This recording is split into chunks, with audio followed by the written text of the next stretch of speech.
8h-8 et Sarah Doraghi nous rejoint parce que c'est à Sarah que Monsieur Gérard Depardieu a décidé de faire ses confidences, à l'occasion de la sortie de son livre, Monstre. Oui, Monstre. Alors on a déjà une idée assez sombre du mot monstre. C'est magnifique en fait. Couverture monstre, noire en plus. Vu par Depardieu, monstre, c'est indispensable en fait. Il dit qu'on a tous des monstres en nous et il faut les libérer, sinon ils finissent par nous bouffer. Et c'est voilà ce qu'il fait la dans son grande livre. phrase de ce livre. Ensuite, c'est vraiment une suite d'histoires, une suite de pensées de Gérard Depardieu. Vous savez, quand on le rencontre et quand on discute avec lui, et vous le verrez dans le reportage, on se dit que est-ce qu'on a besoin de se mettre un tissu et d'aller vivre 50 ans dans les montagnes de l'Himalaya pour devenir sage.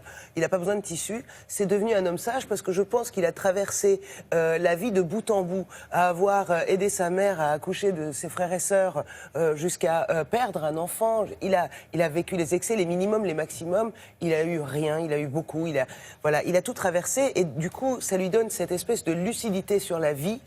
Cet amour pour les mots, pour les dire, il arrive aujourd'hui avec ce livre à lâcher cette pudeur-là, à dire que s'il faut parler d'amour, s'il faut parler de mort, de vie, voilà, ce sont des choses dont il ne faut pas avoir peur.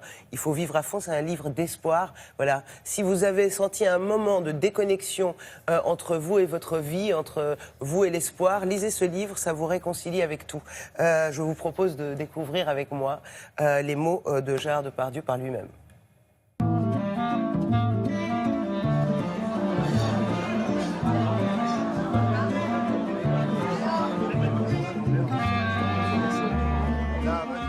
Ayant lu ce livre, j'ai regretté de ne pas en être l'auteur. Il fait le point avec toutes les idées qu'on a pu développer sur lui-même, toutes plus fausses et plus clichés les unes que les autres. Il tient à dire, ce que vous êtes en train de lire, c'est vraiment moi. C'est le vrai Gérard Depardieu. Je vous aime, je suis comme un enfant face à vous et je n'ai qu'une hâte, c'est celle de vous émerveiller.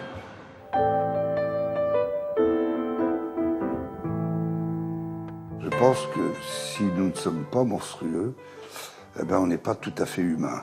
L'idée de s'apercevoir ce que nous avons de monstrueux, sans parler des atrocités que l'humanité a déjà montrées et démontrées. Il y a eu des fous et des gens qui ont suivi ces fous. On ne peut pas imaginer, quand on voit l'hystérie de Hitler, et que autant de gens intelligents aient suivi. Donc, les monstres, ils sont là.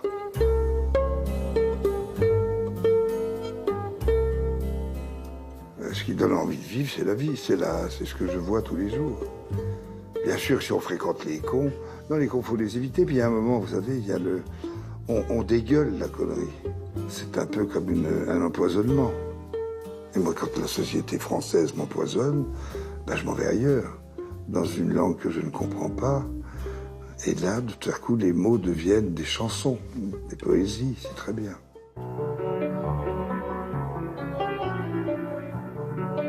Si on ne vit pas tous les jours avec l'idée de la mort, c'est qu'on est un mauvais monstre. Parce que je pense que la mort fait partie de la vie, et tant mieux, et que je n'aime pas l'éternité, et je n'aime pas non plus tout ce qu'on fait. Il faut simplement essayer de respecter son corps, ce qu'on a, et je parle en connaissance de cause, car j'ai tout fait, tous les excès, tout. La belle mort, comme Michel Galabru, qui, dans son sommeil, a fait un AVC. Ça, c'est une mort sublime. Bon. Mais vous savez, quand on pense à Mozart, n'est jamais mort, sa musique est là. Van Gogh n'est pas mort, ses peintures sont là. C'est très difficile de pouvoir donner ce mot. Moi, j'ai jamais appelé ma mère maman, ni mon père papa. Alors c'est une pudeur, je ne sais pas d'où elle venait, mais c'était ça, c'est le Dédé, la Lilette, c'est tout. Et je t'aime, c'était très, très difficile. Et puis finalement, ça vient tout seul, maintenant avec l'âge. On se désinhibe un peu, et puis surtout avec ce qu'on rencontre de personnes, de gens qui nous font aimer, dire je t'aime, et puis aimer aussi, aimer. Et jusqu'à mon souffle dernier, je veux encore dire je t'aime. Et vouloir mourir d'aimer. Très actif, hein, parce qu'après avoir chanté Barbara, donc le livre, et puis là, il repart. Hein. Là, il repart. Aujourd'hui, il part en Chine. Il prépare toute une série documentaire pour Arte. Il part à la découverte, à la rencontre des différentes cultures. Voilà.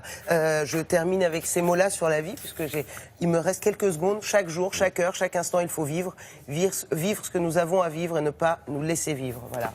Merci Sarah pour ce très joli moment. Gérard Depardieu qui est sur la toile, Laura. Oui, et il se mobilise pour la bonne cause et pour le Téléthon. Vous vous souvenez, la semaine dernière, je vous ai présenté le bonnet fait par le slip français avec Isabelle Marant pour le Téléthon. Et le principe, c'est de mettre ce bonnet et de se filmer en disant « bouge ton pompon ». Eh bien, Gérard Depardieu s'est prêté au jeu. Regardez.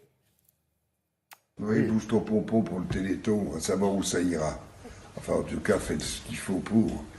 À savoir si ça ira véritablement au Téléthon. Allez, bye bye. Oui. Donc oui, ça ira vraiment au Téléthon, Laurent, puisque tous les bénéfices sont reversés intégralement, évidemment. Et c'est vrai que